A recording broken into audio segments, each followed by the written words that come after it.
and come and learn? Is it something you are trying to think of going commercial and doing it, or is it something that you think the farm you can promote it that the farmers can adopt? I think it starts with the district because the district is the center for spreading this information and knowledge. The district should have a deliberate program or should come up with a plan with a budget that can accommodate such innovations. Thank you. And we welcome your district members to come and learn more. Maybe the time was not enough to learn about aquaponics, hydroponics, aeroponics. You don't need rain for plants to grow. You don't need soil for plants to grow. Okay, thank you. Which trip is that? Let's clap for him. Which trip?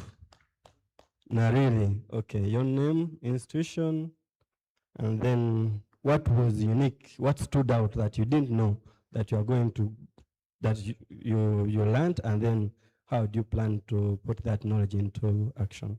Okay, thank you very much. I'm called Billy Bernard Vamwenda From?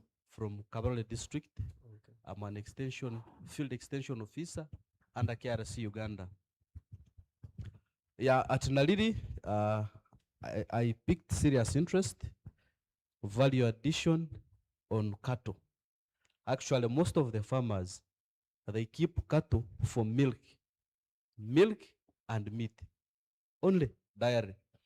But now what we know as farmers, and actually what we train our farmers mostly, is getting manure and using only in plantation. But I was able to understand that from cow dung, you can get different products for different purposes. Yes, we know biogas, simple, manure, simple. But now we learned you can get cow dung and you get liquid soap from cow dung. You process liquid soap from cow dung. You can get materials, raw materials for planting mushroom from cow dung. So we saw that you can prepare cow dung very well and you get animal feeds as well. So I was impressed by that and I moved with my farmer. He's here and we are looking at our banana plantation. Now, we have been discussing over the night, how do we take that simple technology back to the village of how we can get liquid manure. They told us around 10 products from cow dung. So we are discussing how do we take this information. Actually, how do we organize? We coordinate with the Naliri officials and our farmers. We have more visits and more trainings so that our dairy farmers can learn and add value. They get income. We call it household income, to increase on their household income through animals, value addition of cow dung. Okay, thank you. Beautiful, beautiful. You know, you can make biocereal, which you can sell for profit. I've visited a dairy farm for him, he only sells in Ethiopia. He only sells biocereal. Big truck, like the sewage truck. So he transports to different farms who are practicing organic agriculture. And then that is his cash cow. Yeah, so biopesticides can also be got from cow dung. It's really rich. So feel free to mobilize your team to come for another visit and then learn.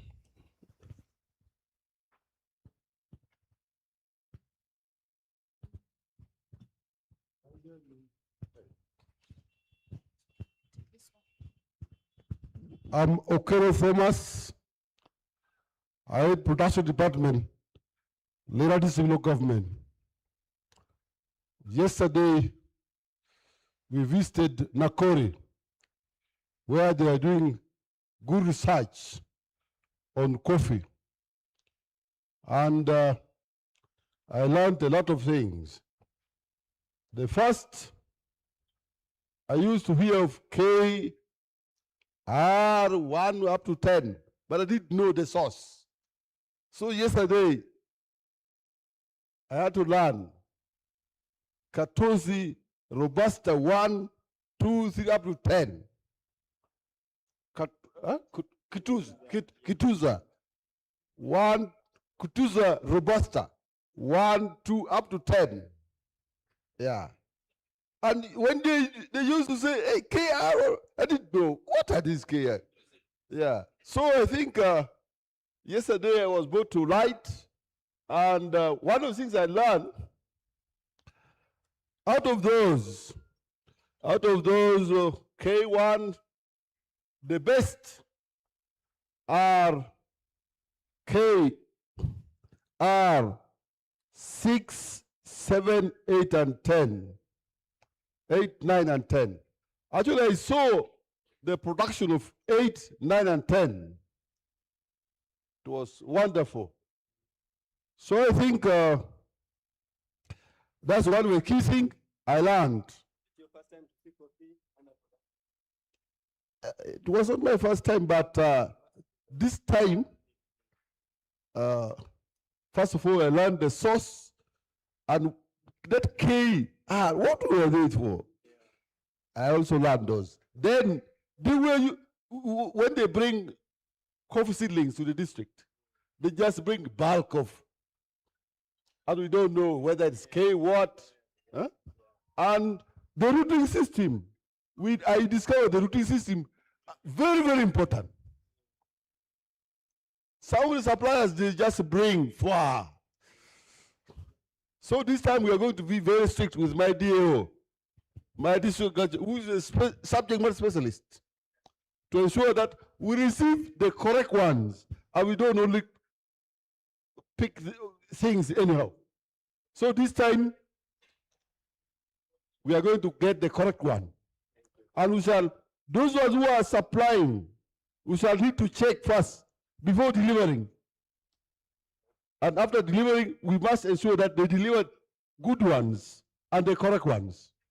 Your first way. Oh. Another thing which I learned was about the routing system.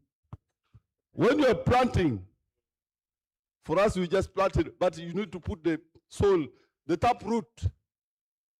The tap root. If it is coiled like this, you need to trim it. For us, we were just planting anyhow. And that's why we were getting a lot of losses. The one we planted, the one delivered to us, to our district last year, survival was less than 50%. Others even were below 10%. Others, we lost everything 100%. So this time we are going to be very serious. So these are some of the things I learned. Thank you. Let's clap for him. Beautiful, beautiful. You know, it is good to have knowledge, good agronomic practices.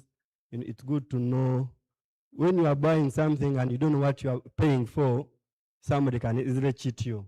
Yeah, but if you know what you want, you can always get it. And I'm happy that these peer-to-peer learning experiences have been of value to especially the people that make the decisions. Oftentimes, you now can know that it's not, there's this connotation of Kawanda, that products from research institutions are not good. Yeah, I don't know if it's from where I come from, but I've had people have a negative connotation to products from research. But when you visit there and see the work being done, how much work is done and how precise they are, you really learn to appreciate the products they deliver. So the weakness is on our side. So it's important that we always follow up our money and ensure that we get value for money. Yes. Yes, Mr. J. Which trip?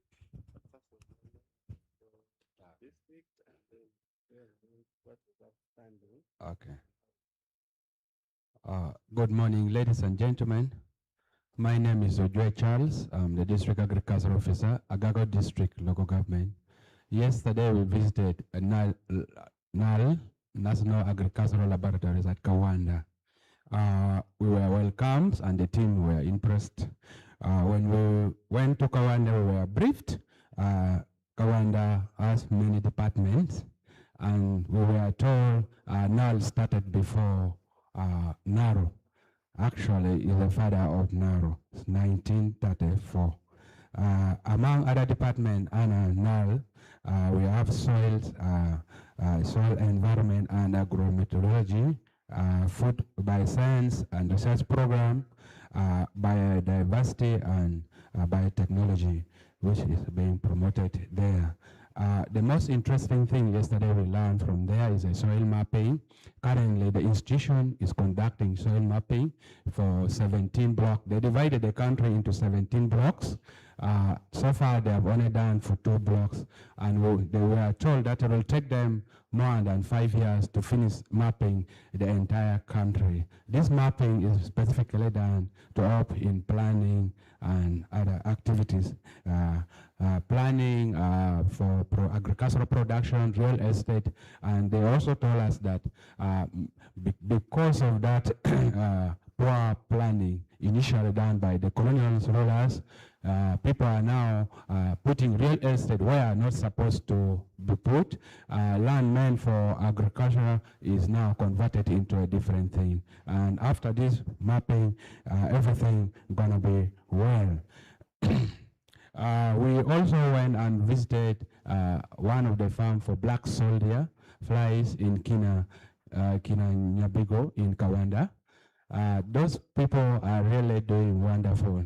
They are multiplying the black soldier fly pupils at any stages, and they also have to train those students who are at higher institutional learning in black soldiers. And they were told that even people to travel from abroad as far as Tanzania and UK to come and learn how black soldier farming is conducted. Thank you very much. We have missed the part of how you plan to anything you think you can do. Yes, basing on what I saw yesterday, when I go back, I plan to mobilize my farmers from Agago district for a learning visit at Kawanda Nal, because even me, it was my first time to visit the place. So that we come and learn more. These people have a lot of data, not only in crop by science and food supply, even food balancing. There are a lot of equipment installed at NAL, where if you maybe plan to do rice value chain, beans, and other crop value chains of importance, or those priority crops, you can take them there for value addition. Even there's a machine for drying vegetables, which can take less than 5 minutes when the vegetables are completely dry. Thank you. Thank you very much. Let's clap for that participants. There is actually an incubation center where the youth in that lab where they dry vegetables and tomatoes.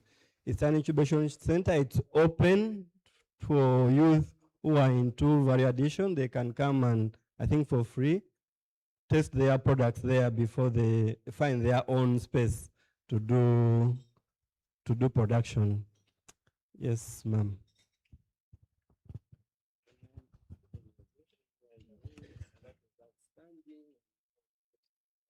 Okay, thank you so much. My name is Oshaba Brenda, and I work as the Senior Agriculture Engineer, Winyangabu District Local Government. I was in a team that went to Air Trek, that is in Namalere, for the agriculture equipment and equipment used in post-harvest handling and management. At Air Trek, we were able to look at different technologies that have been designed by the team to help out our farmers down there in our local governments. And one of the equipment we looked at was a dryer for fish, the smoking dryer for fish. And in this dryer, they use different material for smoking the fish. For example, they told us that one of the materials they use is banana peelings, because people say banana peels provide some good scent to the smoked fish. And then also the mango trees, they were also proved to provide good scent to the fish. So the banana peels and the mango tree are used to smoke the fish, and this fish is of good quality to the outside market. And also on this equipment of fish drying and smoking, they told us that it is designed to filter the smoke, because that smoke contains some cancerous elements which have to be eliminated. So it is used to filter, and only the necessary smoke is used to smoke the fish. We also looked at the hybrid dryer, solar dryer, that is used to dry fruits and vegetables. And this biomass, and this hybrid dryer uses biomass and encourage them to take up those technologies. Thank you so much. Beautiful, beautiful, beautiful. The fish smoking kiln it produces fish that is cancer-free. Oftentimes we have been using traditional means to smoke our fish, and with that comes some carcinogenic compounds. But with that fish smoking kiln, you can actually produce export class fish. Yes, let's go to.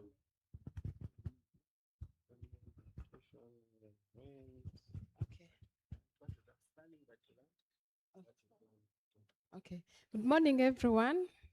I'm Kalinachi Rebecca, a RAS facilitator from Bujiri.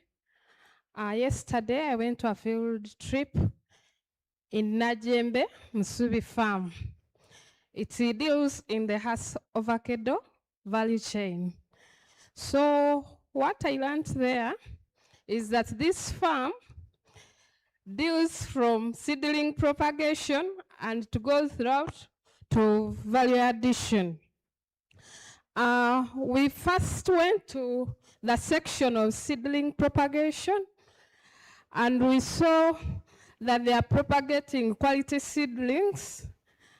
I was lucky that one of the people who used to get seedlings from that institution, and we had issues with the seedlings. The survival rate was usually too low, but we witnessed an improvement in the quality of the seedlings that they have. They are using the big pot size, and the seedlings are well hardened. They're also using soilless media. They've also reduced on the cost. We used to buy a seedling at 15,000, but when we went yesterday there, they told us that a seedling is at 6,000. So those ones who were fearing to go for the Hass avocado because of the price, you can visit them. They've reduced the price. It is now 6,000. From there, we went to the monstration farm, where we witnessed how they plant, and we also identified gaps in what we were doing in the field. Initially, some of the Hass avocado farmers were planting the avocados in holes, and that would attract a lot of water, and then the seedlings end up dying because of root rot. But they advised us that when you're planting, you have to dig a hole of 2 feet by 2 feet. You mix the topsoil with the manure, and then you backfill. After backfilling, you make a mound, and then you plant the Hass avocado. That one can help the seedling to survive because there will be no water to stagnate on that mound. So from there, we went and saw that those people are buying avocados, and they're not only buying Hass avocados, they are buying even the local varieties. They told us that they have a capacity to buy 60,000 kilograms per day, and they are installing a machine. I think after next week, they will be buying 250,000 kilograms a day. So if you're there and you have Hass avocado or local avocado and you have no market, Musubi Farm is there and it's ready to receive you. The last thing was on value addition. They are processing the avocado into oil. But what we realized that they only process crude oil, and it is for export. So for those of you who are interested in the Hass avocado, you can visit them. And my take home, actually, I had forgotten to tell you, most people bought the seedlings and they want to to go and plant. So what I'm going to do as a take home, I'm going back to my farmer organization and mobilize more farmers, because most of the challenges were still on the coast, but I'm going to inform them that they've reduced on the costs such that we can be many in the sub-county, and that will be easy for us to market. Thank you. Beautiful, beautiful. People are cracking business deals here. So we have missed somebody who went to Namlonge Nakri and somebody who went to Bobby Wine's place in Magay, Avail Group. Anyone? Who went to state? Who went to Avail Group? Magere? No, we don't have anyone. You went to Magere? Okay. Please tell us what was outstanding, yeah, and what you plan to do with what you saw.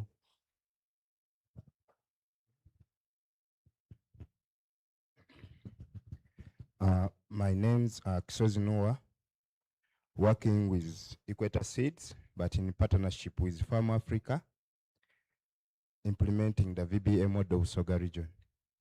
Yesterday it was amazing, whereby we visited 2 sites, that is Namlonge and Avail. But first we visited Namlonge, and we have been having feedbacks from farmers, so we had to give them to the researchers. So some of the feedbacks, they answered us, and others, they said like, I asked them about they are developing something on GMOs. So I asked them, what's the step ahead of it? They said that it's the government which is delaying to make them success. But then I told them that the image in which GMO issue was spread to the people, it was a negative side. So, but according to the reasons they gave me and the group, GMO is okay, because that practice was brought by our Namlong people, but it was taken up with Kenya. And Kenya are using it and benefiting more than us. So they decided they will do an awareness on how to tell people that GMO products are not bad, but they are bred to improve productivity and other things. Then on the side of maize, they gave me a hint that, like, we Equator Seed, we are promoting maize, that is Gagawara UH 5355, but they told us that there is another variety, because I asked them that farmers are really crying of striga, more so in the Usoga region. So they gave me an update that they are releasing a variety which is tolerant to striga. It was happening that. When we got to Avail, it was so interesting. I came across a youth who did something which is so amazing, which brings in income every time, not from only tourism, but even selling on-farm products like fish, vegetables, and seedlings. So this man organized, it is like on 1 acre, but it has a variety of things which are both ornamentals, learning spots. So we got a lot of knowledge, and I got a take home of, you don't need to be with 10 acres to create something which can generate income every day. Because this man told me that at the fish pond, when those Europeans come, they do spot fishing. Every fish you get, that's your 20K, whether it is small or big. So it is so interesting. We saw a greenhouse management practices, greenhouse farming, outdoor farming, aquaculture, seedling multiplication. It was so amazing, and I thank WUFAS, Farm Africa, because if it was not Farm Africa and Equator Seed, I would not be here. So I thank Farm Africa, who partnered with Equator and WUFAS to enable me. For me, it was a two-way. One, it was capacity building. Two, it was a refresher course. My one-day tour was a refresher course. So my take home to my managers of Equator, I'll encourage them, all the agronomists, to visit and see what I saw. Because technology keeps on changing. So I will tell my managers that we have to go for a refresher course at Namulonge. Thank you very much. Beautiful, beautiful. Let's clap for him. Yeah, quite interesting lessons to learn. That especially for the youth, that even if you have a small piece of land, youth or women, where land access in Uganda is a big issue, you can still do commercial farming, and the awareness about the biotechnology, that it's GMOs are not really that bad.